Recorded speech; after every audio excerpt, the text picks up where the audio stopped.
Paul Revere Henry Longfellow.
Then he said, "Good night," and with muffled roar, silently rode to the Charlestown shore. Just as the moon rose over the bay, where swinging wide our moorings lay, the Somerset, British man of war, a phantom ship with each mast and spar, across the moon like a prison bar, and a huge black hole that was magnified by its own reflection in the eye.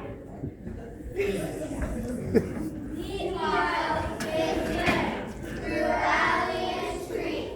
wonders and watches with eager ears, till in the silence around him he hears the muster of men at the barrack door, the sound of arms and the tramp of feet, and the measured tread of the grenadiers, marching down to their boats on the shore.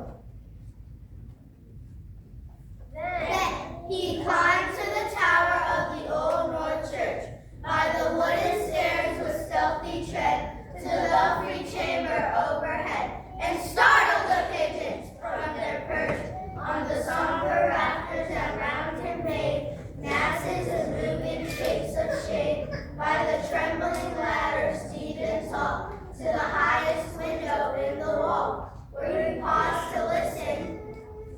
and look down a moment on the roofs of the town, and the moonlight flowing over all. Beneath, in the churchyard, lay the dead, in their night encampment on the hill, wrapped in silence so deep and still, that he could hear, like a sentinel tread, the watchful night wind,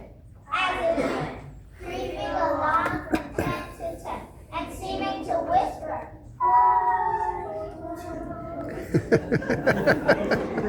a moment only he feels the spell of the place and the hour and the secret dread of the lonely belfry and the dead. For suddenly all his thoughts are bent on a shadowy something far away, where the river widens to meet the bay, a line of black that bends and floats on the rising tide like